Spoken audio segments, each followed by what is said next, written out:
자, 14번부터 17번 그 기초대상 질문 바로 들어가자. 자, 하루에 필요한 에너지의 양은 하루 동안의 총 열량 소모량인 대사량으로 구한다. 다시 한번 읽어보면 하루에 필요한 에너지 양 있지. 하루에 필요한 에너지 양이 있는데 이것은 대사량으로 구해. 근데 이 대사량이라는 말을 보니까 꾸며준 말 보니까 하루 동안의 총 열량 소모량 이게 바로 대사량이 되는 거지.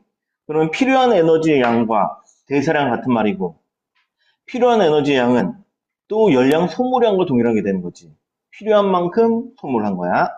자, 그중 기초대사량은 기초대사량 동그라미 치고 그럼 대사량 중에 기초대사량이 있고 기초대사량은 단어 그대로 되게 기초적인 대사량이야. 그래서 생존에 필수적인 에너지야. 생존에 필수적이니까 이거 없으면은 된다 안 된다? 안 되는 거지. 그렇지? 최소한의 기초적인 대사량인 거지. 생존에 필수적이야. 꼭 있어야 돼. 그래서 쾌적한 온도에서 편히 쉬는 동물이 공복 상태에서 생성하는 열량으로 정의된다. 다시 한번 이 정의를 보니까 조건들이 있어. 쾌적한 온도야. 그냥 적당히 해야 되는 거지. 에너지를 더 안 쓸 정도로. 딱 쾌적한 온도. 다음에 왜 편히 쉬는 동물이어야 돼? 이름 그대로 기초대사량이잖아. 그치? 움직이고 있으면 에너지 소모가 더 크겠지. 그치? 움직임이 없어야 돼. 쉬고 있는 상태가 돼야 돼. 다음에 공복 상태. 공복 상태. 뭔가 재려면 공복 상태가 돼야지 뭔가 될 수 있겠지? 그치? 뭔가 더 먹으면은 뭔가 열량이 더 늘어나겠지? 그치? 그래서 기초 대사량은 또 공복 상태에서 생성한 열량을 정의합니다. 그러니까 이런 조건들이 나와 있는데 이런 조건들은 체크만 해놓고 나중에 좀 찾아봐도 괜찮겠어. 어쨌든 최소한이야, 최소한. 자, 이때 체내에서 생성한 열량은 일정한 체온에서 체외로 발산되는 열량과 같아. 다시 한번. 이때 체내에서 생성한 열량이 있어. 이건 체내에서 만들어진 거지. 그렇지? 근데 이것은 뭐랑 똑같아? 체외로 발산되는 열량과 똑같은 거야. 즉, 안에서 만들어낸 것은 전부 다 뭐 하는 데 쓰이는 거야? 만들어진 건 전부 다 체외로 배출되는데 모조리 소비된다는 거야. 안에 만들었어요. 만약에 우리가 몸에서 만들어진 열량이 있는데 이게 소모가 안 되면은 외부로 배출이 안 되면 우리 몸에 계속 열량이 계속 쌓이겠지. 몸이 점점 뜨거워지고 죽겠지. 그렇지? 그래서 무조건 발산이 다 되는 거야. 자, 기초대사량은 개체에 따라 대사량이 60에서 75%를 차지하고 일단 65에서 75%니까 수치 나와 있으니 가로 좀 묶어주고 어쨌든 꽤 되는구나 정도 알 수 있지. 일단 반은 넘는구나. 기초대사량 반은 넘는구나. 선생님같이 운동 안 하는 사람들도 기초대사량이 있을 것이고 선생님 대부분 기초대사량을 쓰고 있겠지. 자, 그리고 근육량이 많을수록 증가한다. 그러면 근육량이 많을수록 기초대사량이 크니까 에너지 소모도 크겠지. 살도 잘 안 찌겠네. 그렇지. 근육이 많으면 살도 잘 안 찐다. 자, 됐으면 내려가자. 자, 기초대사량은 직접법 또는 간접법으로 구한다. 일단 직접법은 이름 그대로 직접 측정하는 방법일 것이고 간접법은 다른 것을 통해서 측정을 하겠지. 대사량을 측정할 때. 자, 먼저 직접법은 끊어주고 직접법은 온도가 일정하게 일정하다 밑줄쳐 일정하다. 뭔가 정해져 있는 건 항상 신경 써야 돼. 온도는 일정해야 돼. 자, 이렇게 유지되고 공기의 출입량을 알고 있는 호흡실에서 말 그대로 호흡하는 방이지. 이 호흡실에서 동물이 발산하는 열량을 열량계를 이용하여 측정하는 방법이다. 말 그대로 진짜 동물이 발산하는 열량을 직접 재는 거지. 그렇지? 열량계니까 열량을 재는 온도계 같은 거지. 열량계는 열량을 재겠네. 자, 간접법은 끊어주고 간접법은 호흡 측정 장치를 이용해 동물의 산소 소비량과 이산화탄소 배출량을 측정해. 다시 얘는 무엇을 이용했니? 호흡 측정 장치, 호흡을 재는 거지. 그래서 산소를 얼마나 썼니? 산소를 소비되는 산소를 빨아들인 거겠지. 그다음에 탄소 배출량은 이산화탄소 얼마나 배출했냐 이거지. 그래서 이를 기준으로 체내에서 생성된 열량을 추정하는 거야. 이거 추정하는 거니까 직접 잰 것도 아니다? 아닌 거지, 그치? 다시 한번. 직접법은 진짜 열량을 직접 쟀지. 근데 간접법은 무엇을 쟀어? 실제로 잰 게 얘는 뭘 쟀니? 산소와 이산화탄소 호흡을 잰 거지, 호흡을. 그치? 호흡을 쟀어요. 그래서 이 호흡을 바탕으로 열량을 추정하는 방법. 이게 간접법이네. 자, 내려보자. 자, 19세기의 초기 연구는 19세기 가로 좀 묶어주고 시대 상관없지. 19세기 초기의 연구는 항상 시대상이 나왔으면 시대의 흐름이 있을 것이고, 그치? 차이점이 무조건 들어가니까 좀 잘 잡아두자. 19세기 초기 연구는 체외로 발산되는 열량이, 우리 체외로 발산되는 열량은 몸에서 만든 열량과 동일하지. 이거 대사량이야, 대사량.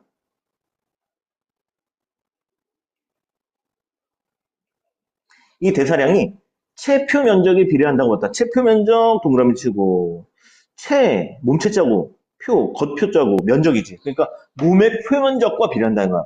그러니까 몸이 넓으면 넓을수록 몸의 부피가, 그 표면적이 넓으면 넓을수록 열량도, 대사량도 큰 거지, 그렇지? 얘네 둘이 비례를 하는 거지. 얘네 둘이 비례 관계를 갖는다. 그렇게 보았다. 즉, 그 둘이 항상 일정한 비를 간다는 것이다. 즉, 몇 대면 이렇게 되는 거지? 1대1, 2대1, 3대1 이런 식으로 일정한 비를 간다는 것이다. 체표 면적은 체중의 0.67배에 비례해. 다시 체표 면적은 체중의 0.67배에 비례한데. 그러면 이게 뭔 얘기니? 대사량과 체표 면적이 비례를 하면 체중과도 관련이 있다는 거지. 근데 체중에는 비례하는 게 아니라 체중의 0.67배, 0.67배 이런 건 좀 가려놓고 자 수치 나왔으니까 0.67배에 비례한다고 하였다. 그럼 체중의 0.67배에 비례한다는 얘기는 이게 좀 생각해보자. 체표 면적과 기초대사량 둘의 관계. 체중이 증가하는 것만큼 기초대사량이 똑같이 증가하는 게 아니라 약간 덜 증가하는 거지. 0.67배니까 그렇지. 그러니까 뭐 그래프로 좀 그려보자면 체중이 있고 그다음에 기초대사량이 있으면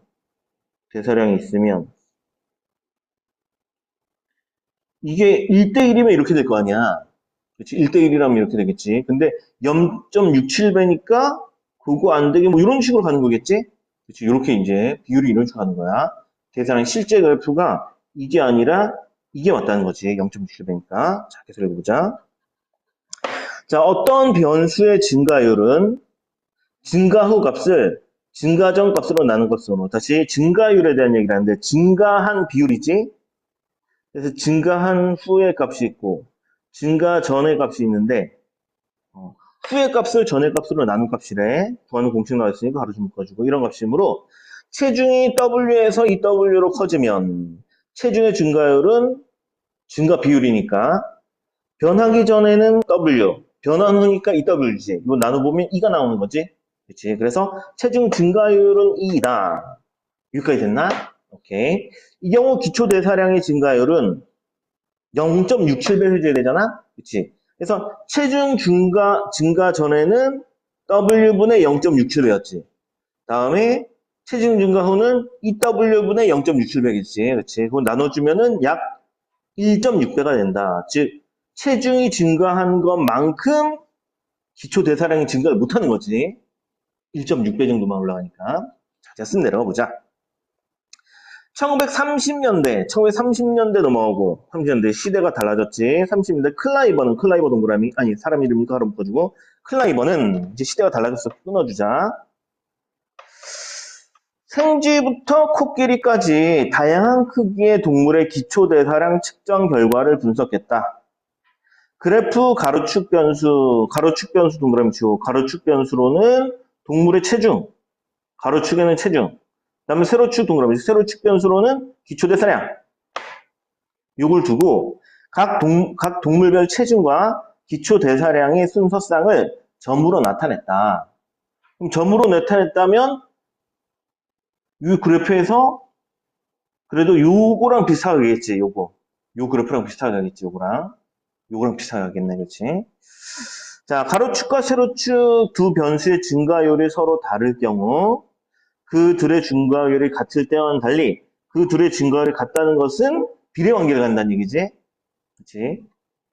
바꿔 얘기하면 체중과 기초대사량이 비례 관계를 가질 때와는 달리 우리 실제로 보니까 이거는 체중과 기초대사량이 지금 비례 관계에 있어? 비례 관계가 아니야.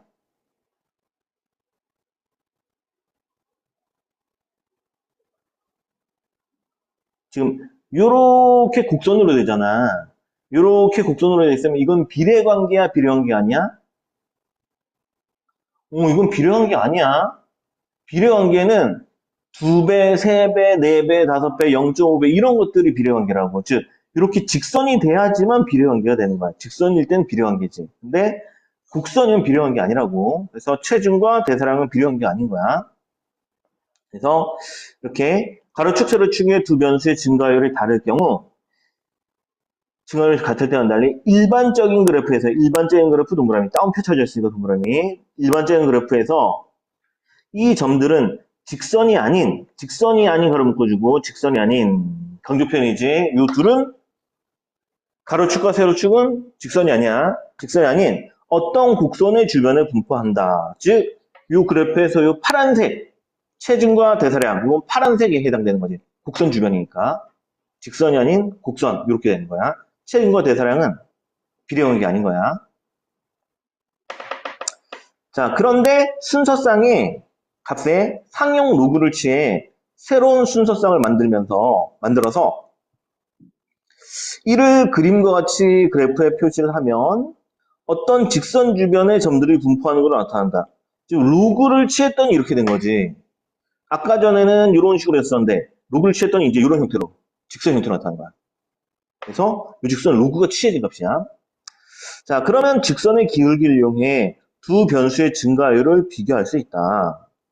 그림에서 x와 y는 각각 체중과 기초 대사량이 상용 로그를 취한 값이다. 다시 x와 y가 각각 뭘 뜻한데?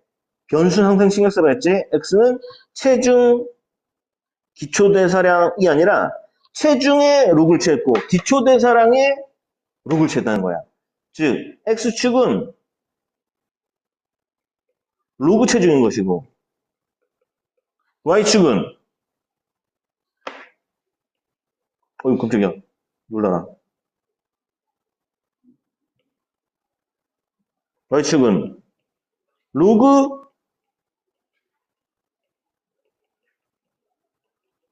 기초대사량인 거야.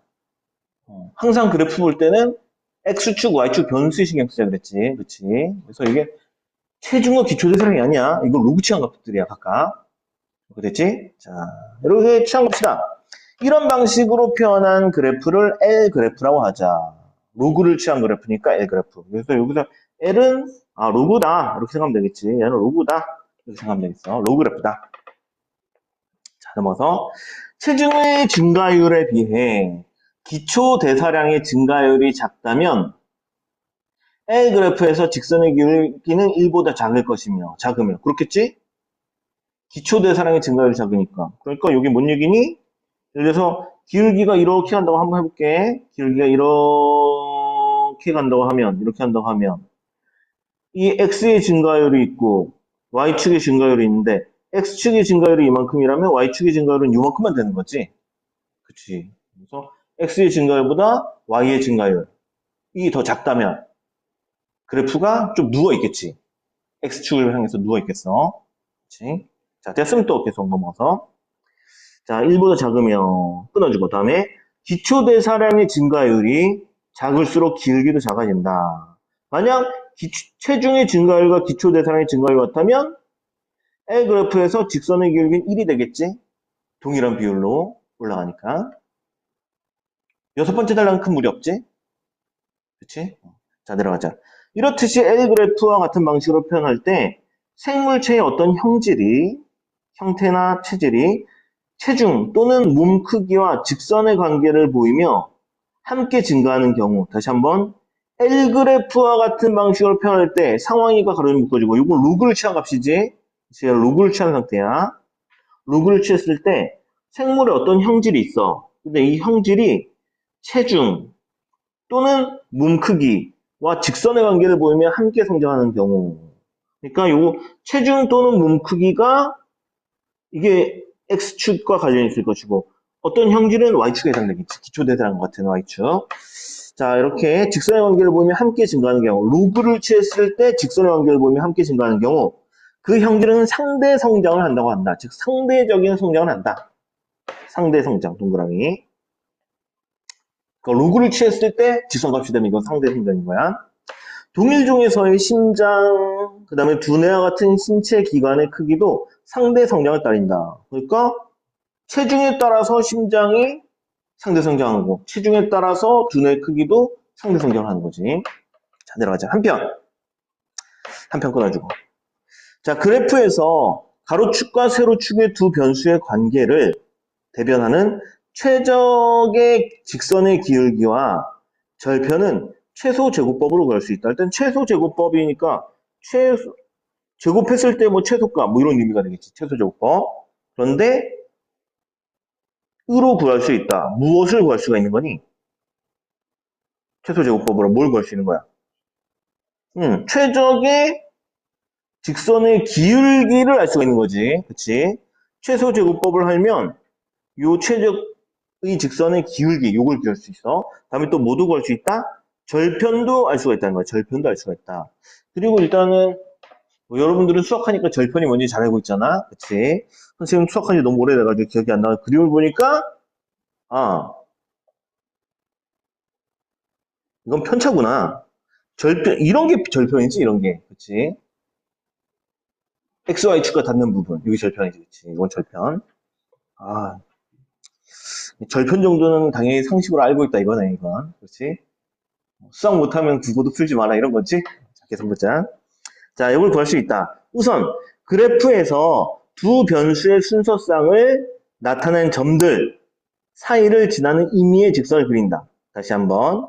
자, 일단 그래프에서 두 변수의 순서쌍을 나타낸 점들 사이를 지닌 임의의 직선을 먼저 그려. 이게 첫 번째지. 임의의 직선을 그린다. 우선이니까 과정이네.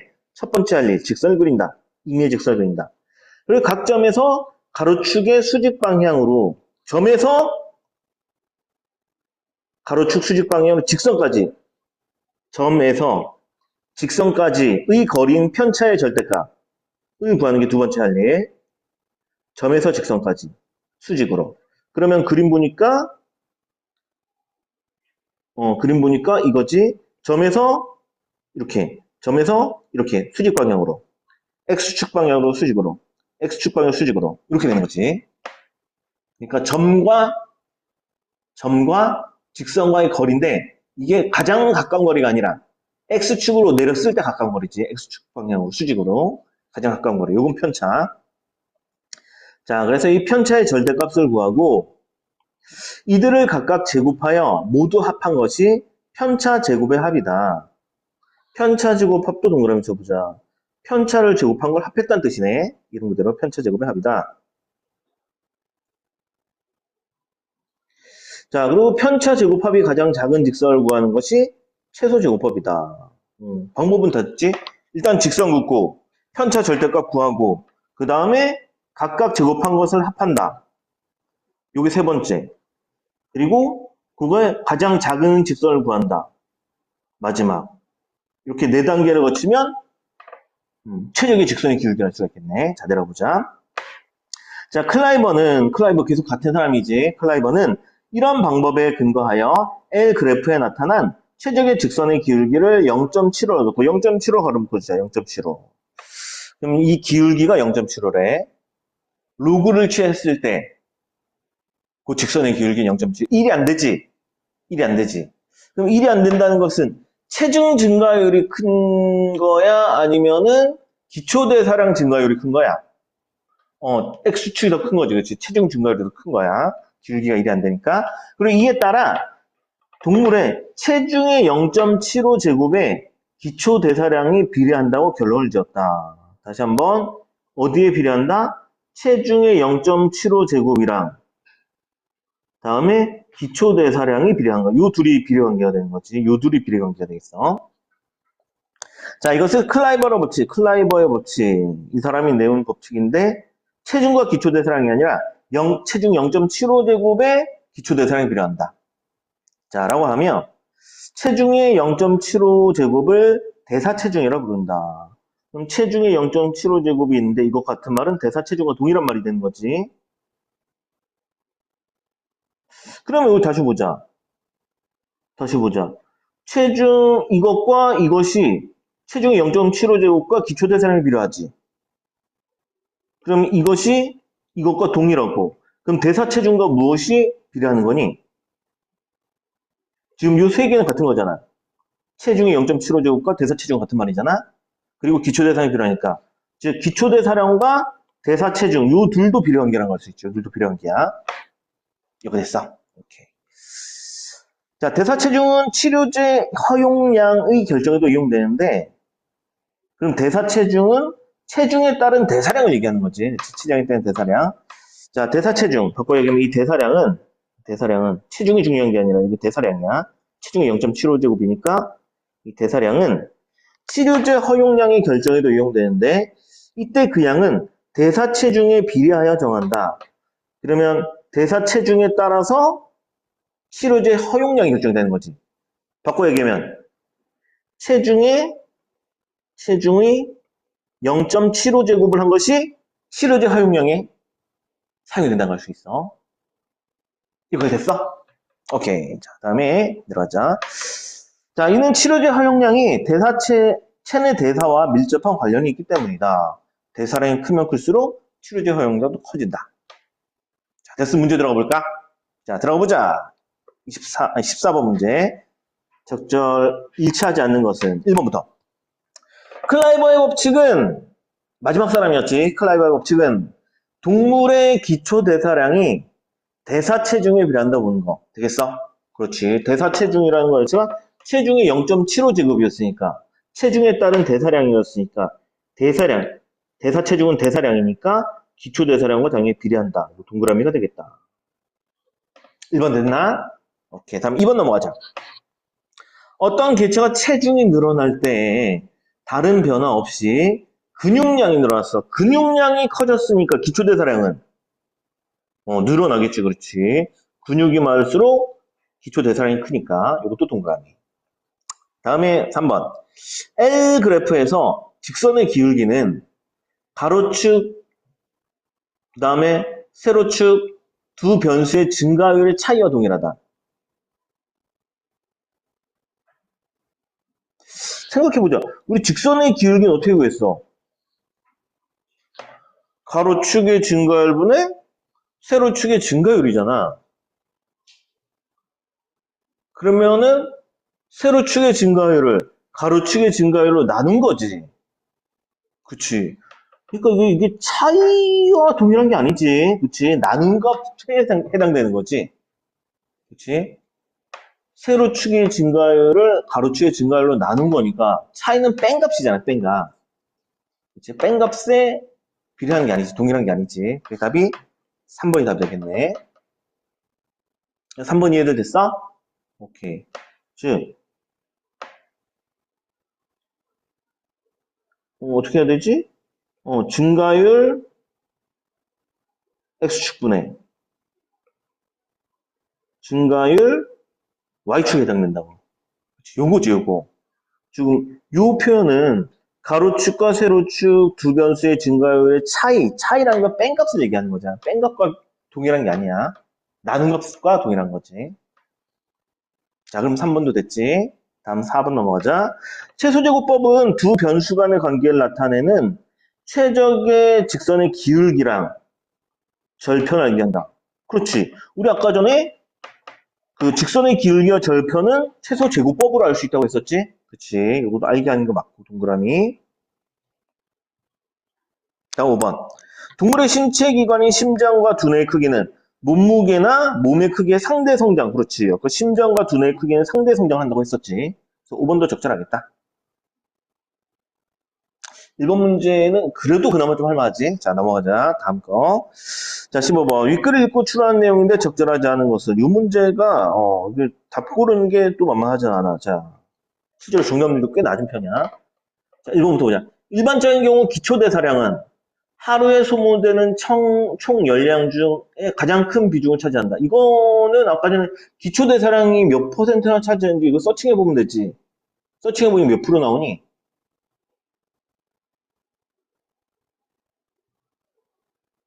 기초대사량이 얼마나 차지한다?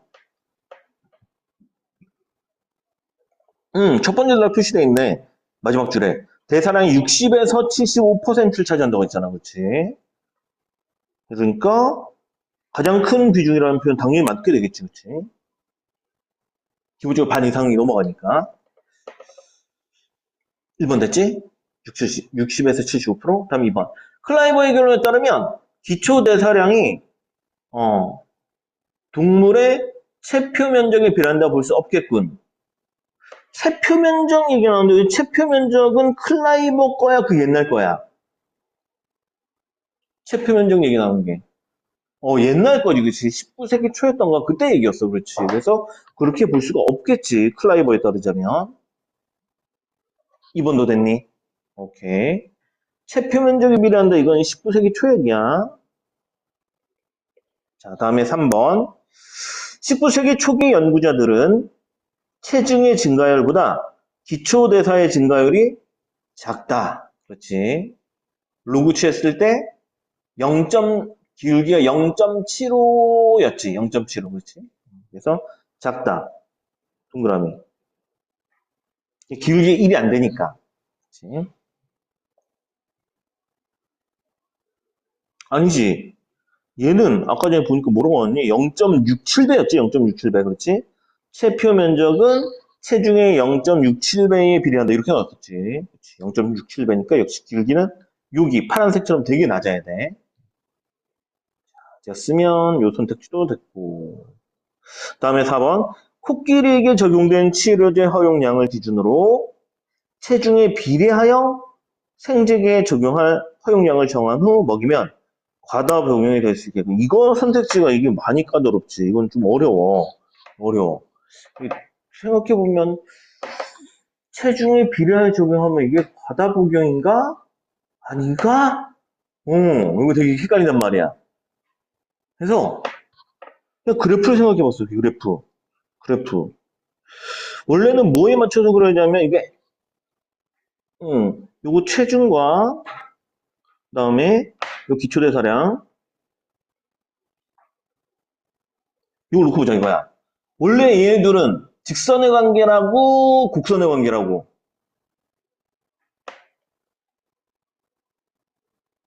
체중과 기초대사량을 놓고 X축에 Y축에 이 둘을 놓으면 이 둘은 직선으로 그려져 곡선으로 그려져.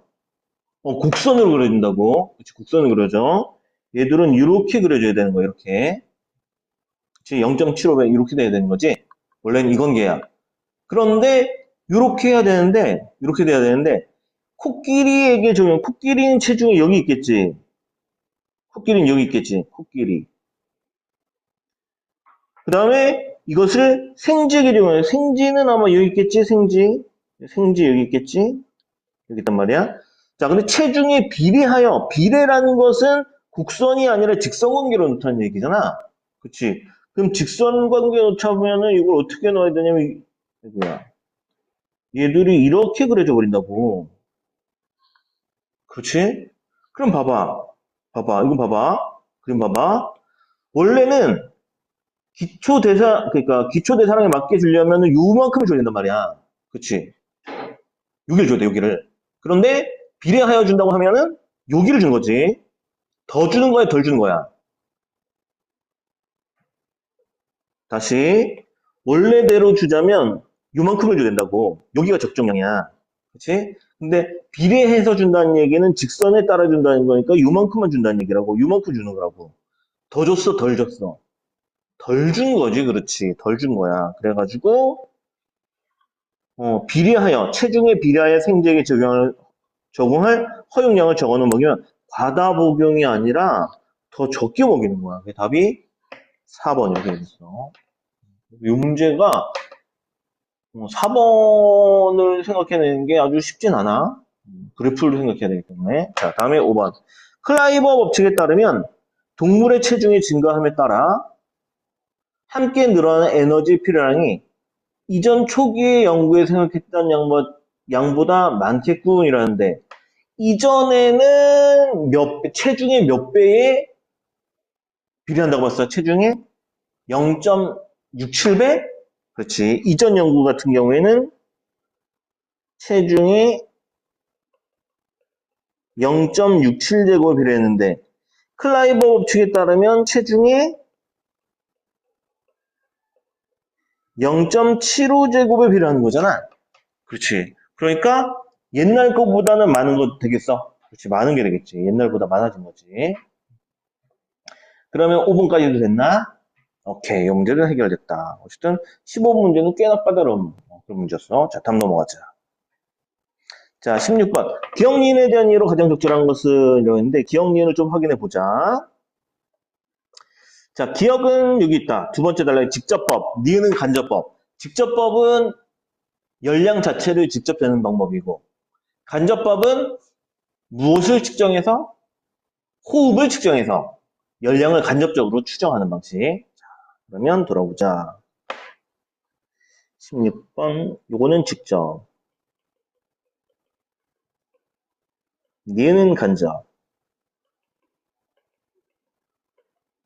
자, 1번. 기억은 체온을 환경 온도에 따라 조정하는 변온 동물이 체외로 발산하는 열량을 측정할 수 없다라고 했어. 이거 측정이 되냐 안 되니? 측정할 때 어떤 환경에서 있는지 생각해봐.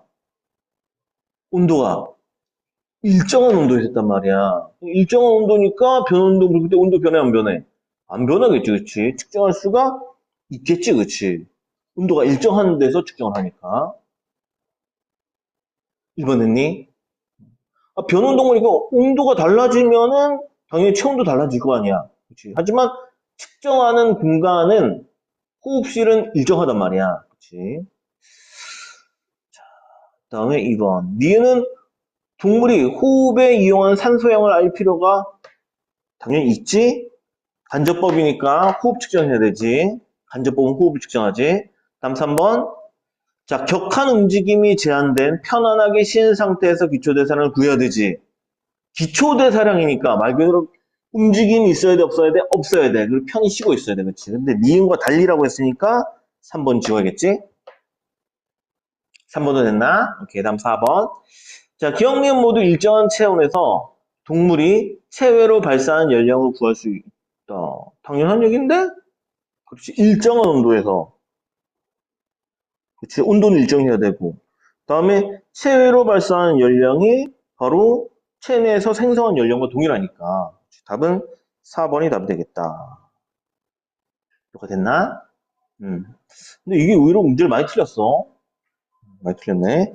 다음에 5번 넘어가서 기억, 니은 모두 생존에 필요한 최소한의 에너지를 공급하면서 기초대사를 아니지 에너지 공복 상태라 그랬지 공복 그렇지 공복 상태 공급하면서 구하면 안 돼. 밥 먹으면서 하면 안 된다는 얘기지.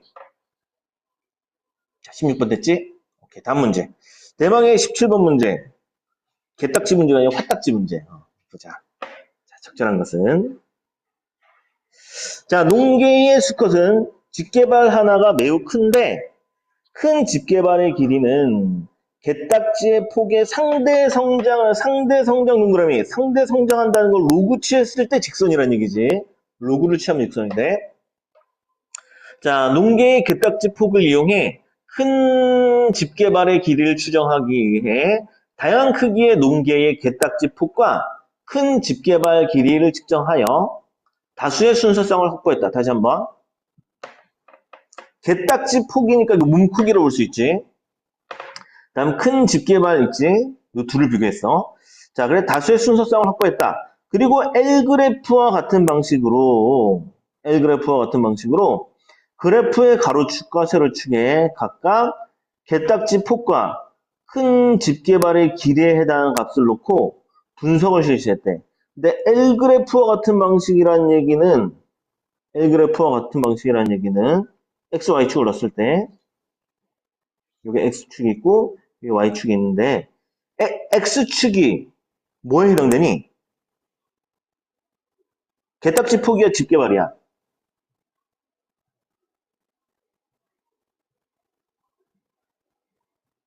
상대 성장 한다고 했으니까 X축이 이게 개딱지 폭일 것이고 이쪽이 집게발 길이겠지 그치? 근데 L그래프라고 했다는 얘기는 이게 L그래프라는 것은 그냥 개딱지 폭이 아니라 개딱지 폭에다가 무엇을 취한 거? 로그를 취한 값이지.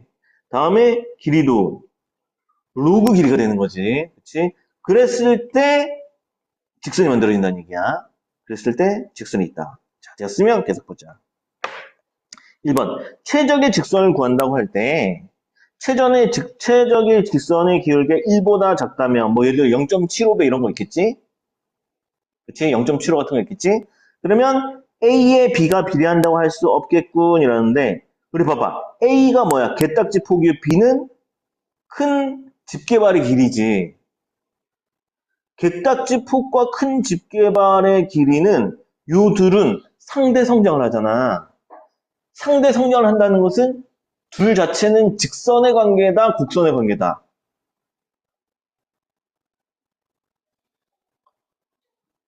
루그가 없을 때는 곡선의 관계지. 곡선의 관계라는 건 비례 관계에 해당이 돼, 안 돼? 안 되지, 그렇지. 그래서 비례한다고 할 수가 없다. 그렇다. 그렇지. 비례할 수가 없는 거지. 즉, 로그를 지우고 보면, 이 개딱지 폭이 x축이고, 그 다음에 길이가 y축이라고 했을 때, 얘 둘은 원래 모양새는 요 모양이었단 말이에요. 요 모양. 그렇지. 둘의 관계는 요거란 말이야. 비례 관계 아닌 거지. 그렇지. 로그를 취했을 때만 직선이 되는 거야. 그래서 비례 관계 아닌 거야. 이게 답이 1번. 끝. 2번인 건 답이 얘기됐어? 오케이. 자, 나머지 이제 문제가 된 2, 3, 4, 5번 문제인데, 그거 보자. 2번. 최적의 직선을 구하여 A와 B의 증가율을 비교하려고 할 때, 점들이, 증가율 비교할 때 점들이 최적의 직선으로부터 가로축의 수직 방향으로 멀리 떨어질수록 제곱 편차의 합은 더 작겠군이라는데, 이게, 다시 봐. 직선과 이 점과 직선이 멀리 떨어져 있지. 멀리 떨어져 있으면 멀리 떨어질수록 편차가 점점 어떻게 돼? 커지게 되는 거지. 편차가 커지면 편차 제곱합은 더 커져야 되는 거지. 작아지는 게 아니라, 그렇지? 크겠군, 이렇게 해야 돼. 커져야 돼. 거리가 멀리 떨어졌으니까 크겠군. 이렇게 된다. 바꿔 얘기하면 이런 거야. 가까이 있을 때랑 반면에 멀리 떨어졌을 때. 근데 멀리 떨어져 있으니까 이걸 제곱한 것도 역시 더 커지게 되겠지. 이렇게 가까울 때보다는. 이거 됐어? 오케이. 자, 다음에 3번. A의 증가율보다 B의 증가율이 크다면 B의 증가율이 더 크다는 건 그래프 기울기가 1보다 커지는 경우지. 1보다 큰 경우. 기울기가 1보다 크다면 점들의 분포가 직선이 아닌 어떤 곡선 주변의 분포 아니지. 이건 직선에 해당되지. 그치, 직선 자체지. A의 증가율이 B의 증가율보다 크다는 얘기는 그래프가 이런 모양이라는 얘기지. 그래프가 이렇게 서 있다. 이건 거지, 그치? 이 상황 얘기하는 거야, 이 상황. 그치? 이 상황 얘기하는 거야. 그래도 여전히 직선인 거지. 그치? 곡선이 아니라고. 다음 4번. A의 증가율보다 B의 증가율이 작다면, 이라는 얘기, 이번 좀 누워있다는 얘기지. X축 방향으로 누워있다면, 점들 사이를 지나는 최적의 직선의 기울기는 1보다 B의 증가율이 작으니까 1보다 작다가 나와야 되는 거지. 작겠군. 4번은 좀 비교적 쉽게 해결이 되겠지. 다음 마지막 5번. A의 증가율과 B의 증가율이 같아. 그럼 기울기는 1. 그렇고, 일반적인 그래프지. 일반적인 그래프니까, 이렇게 직선 상황 얘기하는 거야? 곡선 상황 얘기하는 거야? 곡선 상황 얘기하는 거야. 일반적인 그래프니까, 곡선 상황. 자, 그래서 수성을 점으로 표시한다면, 점들은 직선이 아닌, 어, 직선이 어떤 곡선의 주변에 분포하겠군, 이라고 했는데, 어, 다시. A의 증가율과 B의 증가율을 갖고, 원래 직선이고, 일반적인 그래프에서 순수성을 점으로 표시한다면, 점들은 직선이 아닌 어떤 곡선의 주변에 분포하고 있겠군. 일반적인 그래프에서? 잠시만 들어보자. 잘못 봤다.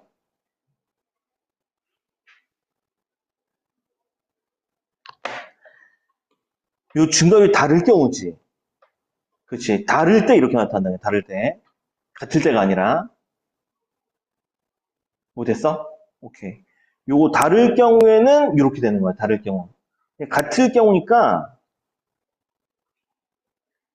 A의 증가율과 B의 증가를 해갖고 라고 했으니까 이건 안 되는 거지. 뭐 됐어? 다를 경우에 곱순주면 곱하게 되는 거야. 그래서 요거 같고 잘못됐어. 그럼 5번도 됐나? 오케이. 다 됐다. 오케이. 끝.